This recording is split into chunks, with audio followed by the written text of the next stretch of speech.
Mystery House.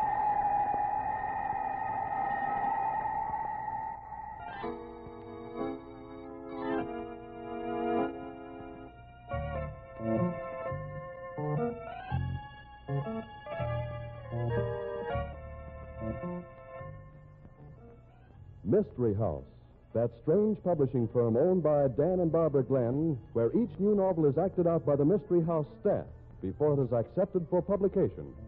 Mystery House.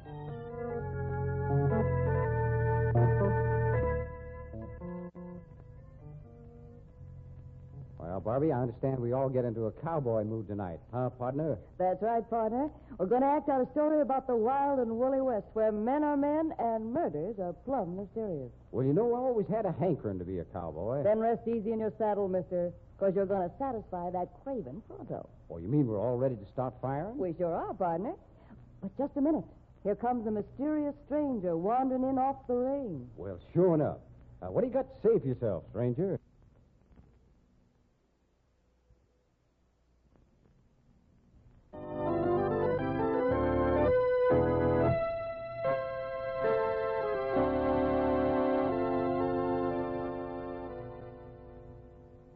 Places, everybody. Set the scene for tonight's story, Tom. Death in the Saddle. Tonight's story opens in a dressing room at the rodeo. Burr Kelvin, a cowboy rodeo performer, sits with a moody look on his face as the door bursts open and his wife comes sailing in. Well, nice roping, kid. You were swinging a wide loop.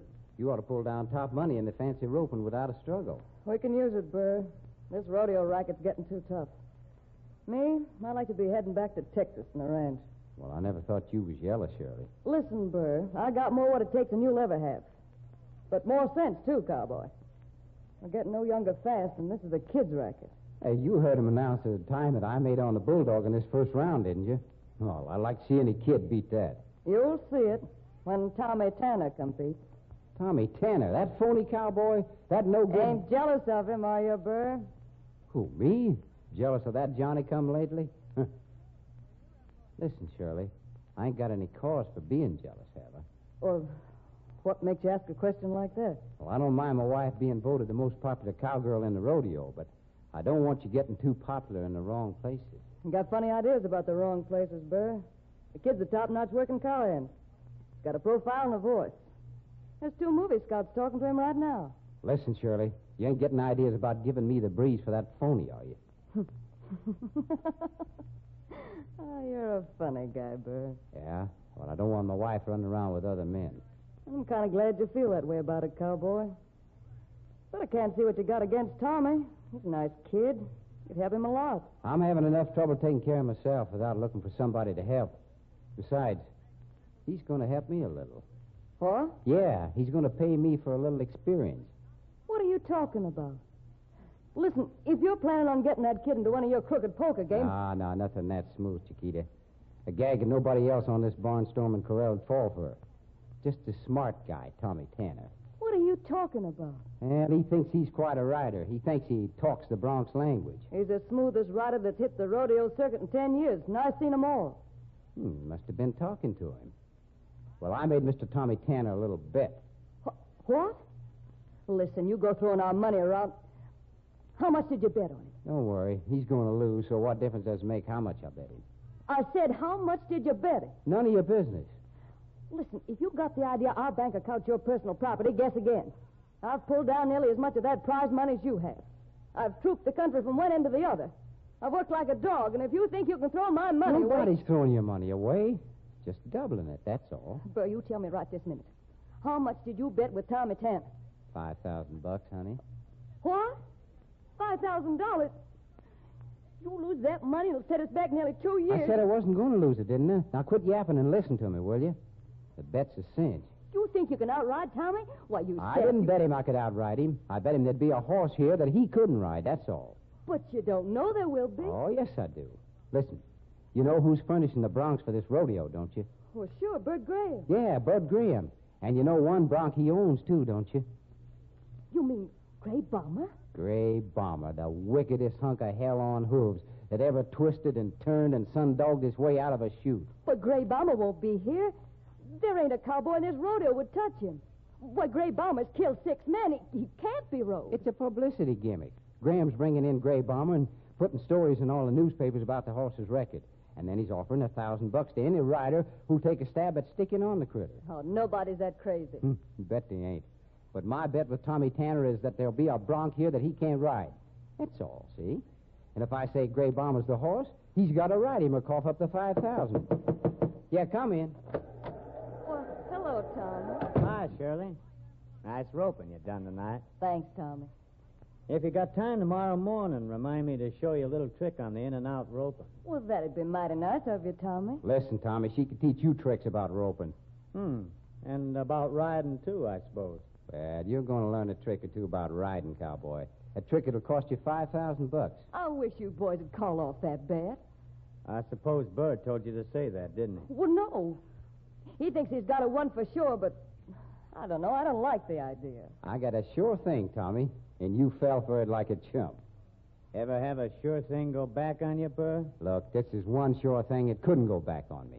I bet there'd be a horse here in this rodeo that you couldn't ride. You know what bronc's going to be here? Oh, you mean Gray Bomb? What? Well, sure. Gray Bomb is coming in tomorrow. You knew it all the time? Yep. Well, I don't get it. You can't ride that horse. Want to put up another 5,000, Bird? Nobody ever has rode him.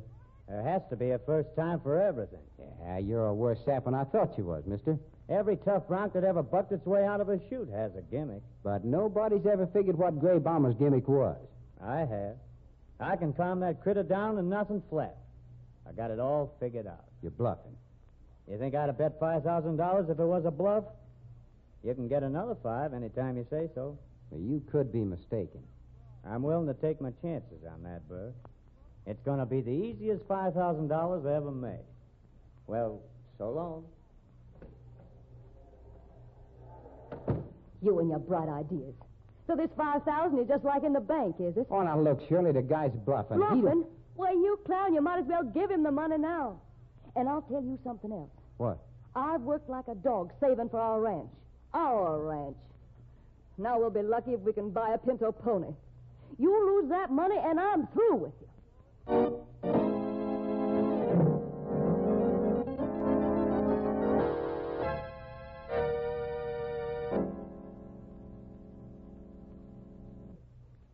Just a minute, Tommy. Huh? What's the matter, Lottie? You been having a nice visit with Shirley? Now, listen, Lottie, don't go getting I'll in get any way I please. And I'll tell you something else. Her husband's watching you like a hawk over a chicken farm. I ain't afraid of him. Well, you better be afraid of me. Who got you your breaks, huh? Who started you out in this rodeo business? Who grub-staked you while you was getting the feel of things? You need money, Lottie? Money. Don't you insult me, Tommy. We got an understanding that we're going to get married, and you just tried backing out of it. Sure, we're going to get married. You're working under too light a rein, Tommy. Let's get married tonight. Well, I figured maybe after we worked the Abilene rodeo... You think I'm pretty dumb, don't you? What? You ain't working the Abilene rodeo. You got a deal on to take some screen tests. Why didn't you tell me about that, huh? Well?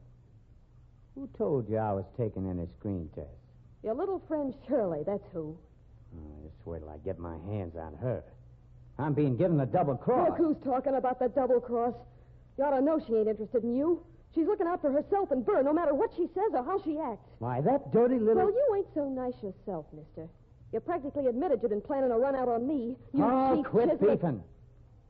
You got the wrong idea, cowboy. I ain't complaining. I'm just telling you. You try any fast ones on me, and you're going to get tied up worse than a bulldog steer.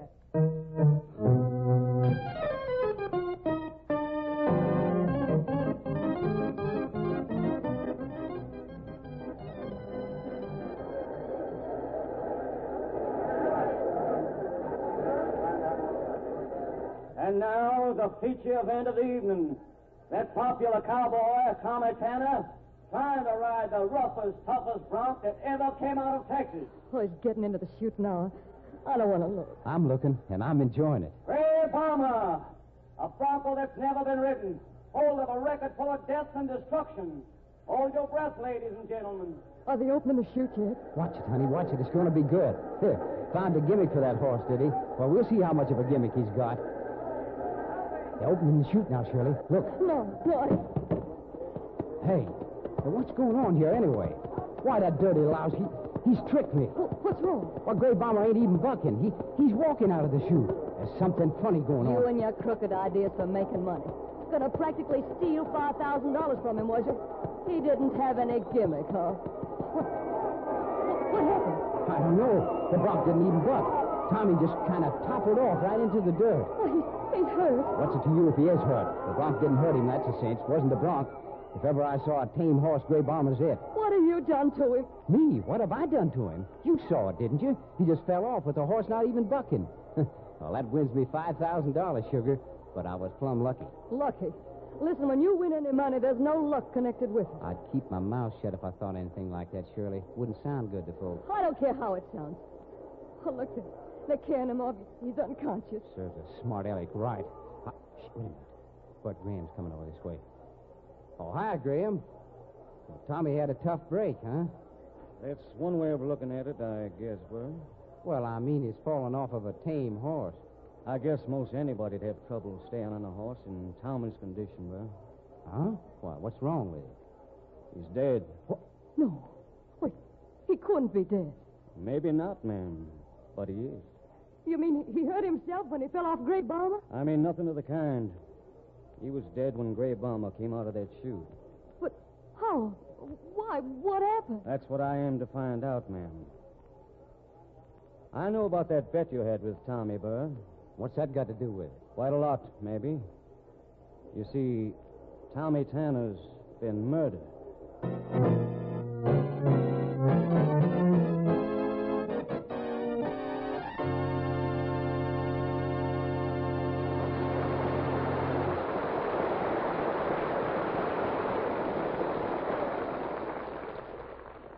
So Tommy Tanner was murdered. Well, who killed him, and what was the motive? For that matter, how was he killed? We'll find out in the second act of Death in the Saddle. Meanwhile, here's a brief message from our sponsor.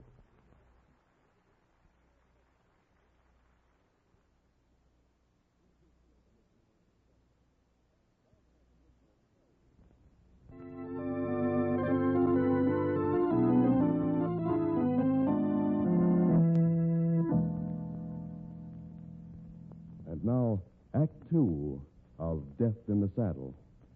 Burr, Shirley, Lottie Moran, and Graham are gathered in Graham's office. We got to straighten this business out, folks. Well, I don't know what there is to straighten out. The guy died. He didn't die, Burr. He was murdered.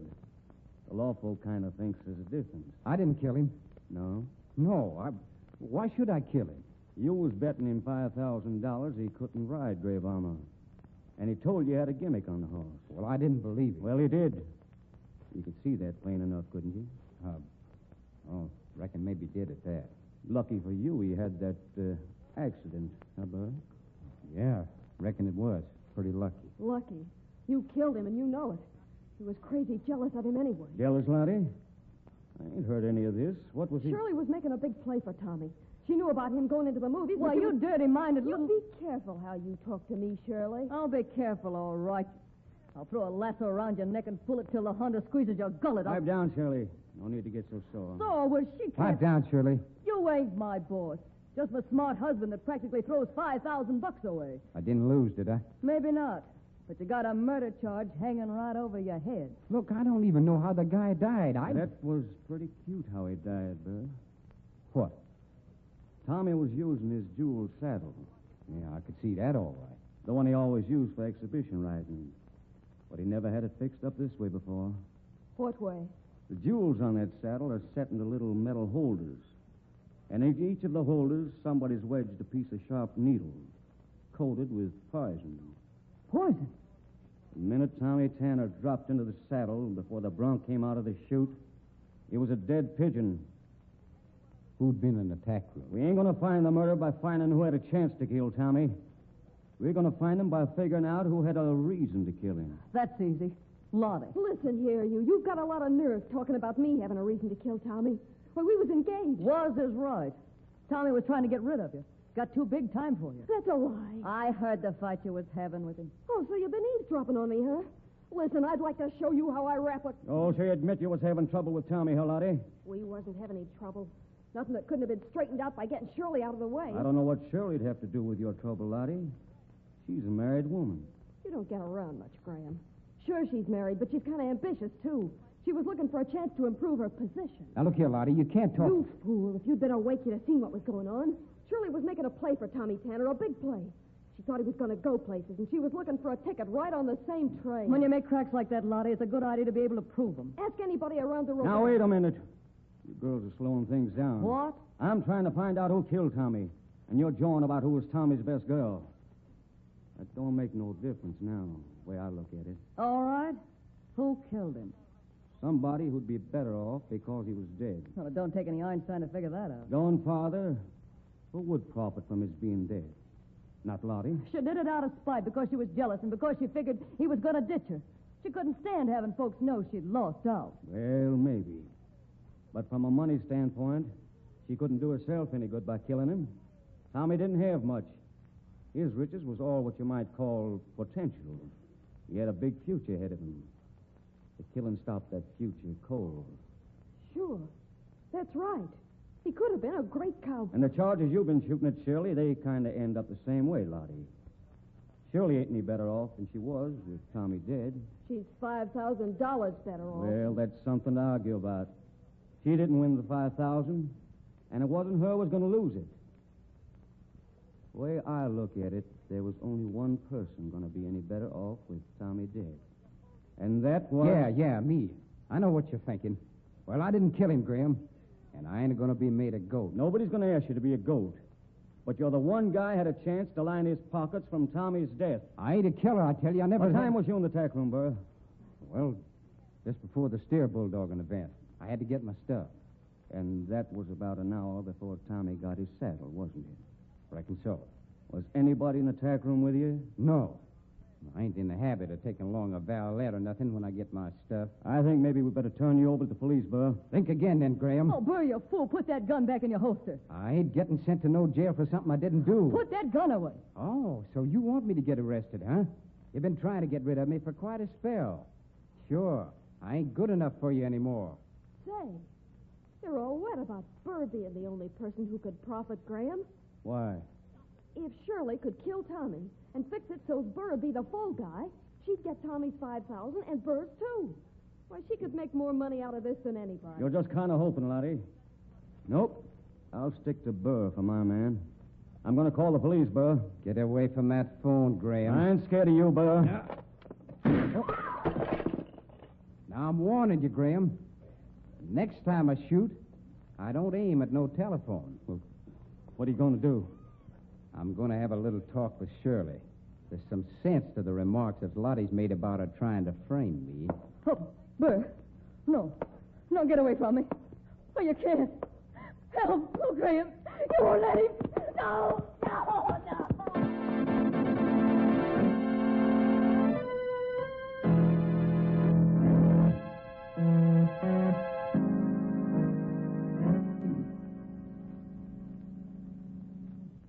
I'll get you for this, Burr, if it takes me the rest of my life. You ain't going to get nobody, now that you've confessed. Confess? Why wouldn't I confess? Well, you hit me in the face and knocked me down and twisted my arm to the breaking point. If I hadn't confessed, it'd have been nuts. You mean you're denying your confession? Of course I'm denying it. And I reckon I got to start working you over again, Shirley. Oh, for the love... Oh, Graham. Lottie, you can't let him kill me. Hey, he's got a gun. He's crazy mad, Shirley. I ain't hankering to dispute with him. Your confession's true, and you know it, Shirley. You killed Tommy. Now, don't go trying to get out of it. Listen, if I'd have wanted to kill Tommy, I'd have done it a lot easier than the scheme that was worked. And if you think you're going to make my confession stand up in court, you're going to look like just as big a sap as you really are. Yeah? Why? Because I'll show the police a ticket. What ticket? The ticket to Reno. The ticket to What? Tommy had you licked on that bet. It was a big time, and he's heading right for the top. What's that got to do with a ticket to Reno? Plenty. Tommy was giving me the money to go out to Reno. I was going to skip after tonight's show. I was going to get a divorce from you and marry him. That's a lie. Oh, no, it ain't, and you know it. I got plenty of proof. Ask the lawyer that was advising Tommy on his movie test business and see what he says. Tommy'd been getting more than movie advice from him. You're a sweet little woman. You are. What do you expect? We're throwing away most of the money we'd been able to save. I wasn't doing no such thing. You saw for yourself. Even when he was dying, Tommy was able to put a gimmick on Gray Bomber. Had the Bronx stop cold. You saw it. He even told Graham what the gimmick was, and Graham admitted it might work. What? So, he told Graham, huh? No, he never said nothing to me about it. That's a lie. He told me he'd talk to you. Oh, what difference does it make whether he talked to Graham or not? He had a gimmick on the horse, all right. That was easy enough to see. The important thing is that Burr knew about the gimmick. I wouldn't be too sure about that, Lottie. But why A not? good bucking bronc that can't be rode. A horse like that's worth as much as a winning racehorse in the rodeo business. More, maybe. I've turned down some big offers for Gray Bomber. Oh, that's beside the point. Sure it is. You do a little less talking and more listening, Graham. Tommy talked to you about the way he was going to calm Gray Bomber down. No, I knew nothing about Oh, it. yes, you did. Tommy told me. There wasn't any reason for him to lie to me about it. Oh, getting smart, huh, Shirley? Gray Bomber was worth a small fortune to Graham, as long as he couldn't be rode. But once a cowboy put the gimmick on him, once the secret was out of how to keep Gray Bomber from bucking, that horse wasn't worth a dime. Hey, I never thought of that. So the fellow that stood to profit the most from having Tommy Tanner die before Gray Bomber got broken was Mr. Graham. You're crazy, I tell Running you. the rodeo, you was in a spot where you could slip that saddle of Tommy's out of the tack room and fix it up in private. You think anybody'd take a chance of having folks walk in on him while he was doctoring the saddle that way? Well, that's right. I think it'd be kind of smart to go to Graham's office and kind of rummage through his stuff. I'll do it. What'll I look for? Lots of things. Needles, maybe, and poison. No, you don't, Lottie. Don't forget I got a gun, Graham. Yeah, that's right. You have, ain't you? Well, let's see if you want to shoot Lottie. You're standing right in front of me while I back out of here, Lottie. And once I get to my car, You won't... killed Tommy, didn't you? Sure. You think I'll let a smart aleck ruin the best horse I got? The one that's worth the most money? Come on, Lottie. Don't try to get loose, because I got a gun, too. Oh, shoot him, Bert. You gotta. Now, listen, I can't shoot Lottie. She ain't done nothing. Oh, where's my rope? Yeah, right over here. What are you going to do? Come on. We gotta run to catch her before they get to Graham's car. Now, hurry. Keep him covered with your gun in case he tries to shoot me. If he does, you gotta take a chance on getting Lottie, maybe, but you gotta get him. Don't worry, I'll protect you. Hold on. I think we're getting close enough.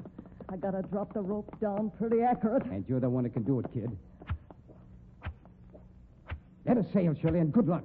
I'll get him right now. Yeah, right over his head. Look, he's pawing at it, trying to get it off. I figured he would. Careful. Now.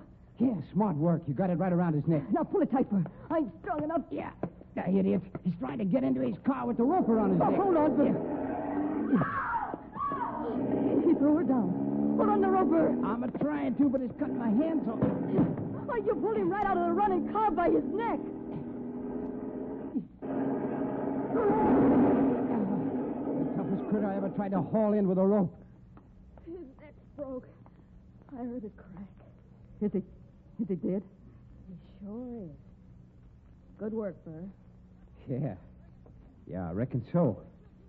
Well, I suppose I better call the police. Well, I'll go with you, Burr. You will? Well, I thought you was through with me. Oh, not if you'll have me around, Burr.